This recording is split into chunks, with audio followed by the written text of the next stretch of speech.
ہر مسلمان کے ذہن میں یہ سوال آتا ہے کہ ہم نماز پڑھتے ہیں، روزہ رکھتے ہیں، زکوٰۃ بھی دیتے ہیں، اور جو کافر ہیں، جو اللہ کے ساتھ شریک ٹھہراتے ہیں، وہ نہ زکوٰۃ دیتے ہیں، نہ حج کرتے ہیں، نہ روزے رکھتے ہیں، لیکن ان کو اللہ نے بھرپور مال دے رکھا ہے، اتنا مال دے رکھا ہے کہ وہ گننے کے لائق بھی نہیں ہے، ان کو معلوم ہی نہیں ہے کہ ہمارے پاس کتنا مال ہے۔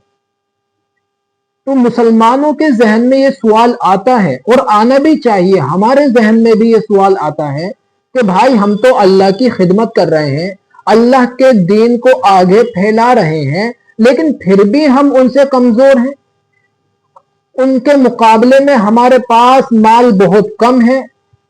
لیکن آپ نے دنیا میں یہ ضابطہ دیکھا ہوگا کہ بادشاہ کا جو قریبی ہوتا ہے وہ مالدار ہوتا ہے، غریب نہیں ہوتا۔ تو ہم تو نماز پڑھتے ہیں، زکوٰۃ بھی دیتے ہیں، رمضان کے روزے بھی رکھتے ہیں، اللہ کے ہر احکام کو پورا کرتے ہیں، تو اللہ کے نزدیک سب سے زیادہ قریب تو ہم ہوئے، لیکن پھر بھی ہم پر مال نہیں ہے، دولت نہیں ہے دوسرے کے مقابلے میں۔ ایسا کیوں؟ تو اللہ نے اس اعتراض کو، اس شک کو، اس غلط فہمی کو دور کرنے کے لیے قرآن مقدس میں ارشاد فرمایا۔ 16ویں پارے میں 130ویں آیت پر اللہ تبارک و تعالی ارشاد فرماتا ہے، وَلَا تَمُدَّنَّ عَيْنَيْكَ إِلَىٰ مَا مَتَّعْنَا بِهِ أَزْوَاجًا مِّنْهُمْ زَهْرَةَ الْحَيَاةِ الدُّنْيَا لِنَفْتِنَهُمْ فِيهِ وَرِزْقُ رَبِّكَ خَيْرٌ وَأَبْقَىٰ۔ اور دنیاوی زندگی کی اس بہار کی طرف آنکھیں اٹھا کر بھی نہ دیکھو جو ہم نے ان کافروں میں سے مختلف لوگوں کو مزہ اڑانے کے لیے دے رکھی ہے۔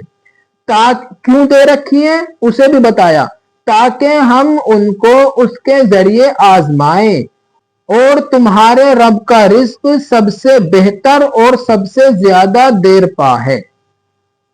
دیکھو اللہ نے اس آیت میں اپنے حبیب کو اور پوری امت مسلمہ کو مخاطب کر کے فرمایا کہ تم جو یہ سمجھتے ہو کہ کافروں کے پاس ہم سے زیادہ دولت ہے، مال ہے، اور ہم تیری عبادت کرتے ہیں، پھر بھی تو نے ہمیں ان سے کمتر کیوں رکھا؟ تو اللہ یہاں سے کہہ رہا ہے کہ اے مسلمانوں، تم ان کافروں کے مال و دولت پر آنکھ اٹھا کر بھی مت دیکھو۔ اللہ کیوں منع کر رہا ہے؟ اس کی وجہ بتائی کہ میں نے جو ان کافروں کو مال دے رکھا ہے، میں اس کے ذریعے ان کو آزما رہا ہوں۔ اب سوال یہ بھی ہو سکتا ہے کہ ہاں بھائی اللہ تعالیٰ ہمیں بھی مال دے دے اور ہمیں بھی آزما لے۔ ظاہر سی بات ہے، کیونکہ مال ہر انسان کو پیارا ہوتا ہے، اور انسان مال کے لیے، دولت کے لیے کچھ بھی کرنے کے لیے تیار ہوتا ہے۔ جب اس کے سامنے مال کو طلب کرنے کی ضرورت ہوتی ہے تو وہ نہ حرام دیکھتا ہے نہ حلال دیکھتا ہے۔ کچھ بندے ہوتے ہیں جو حرام و حلال کا فیصلہ کرتے ہیں، لیکن اکثر مسلمان نہ حرام دیکھتا ہے نہ حلال دیکھتا ہے۔ تو اللہ نے کہا کہ میں ان کو مال دے کر آزمانا چاہتا ہوں،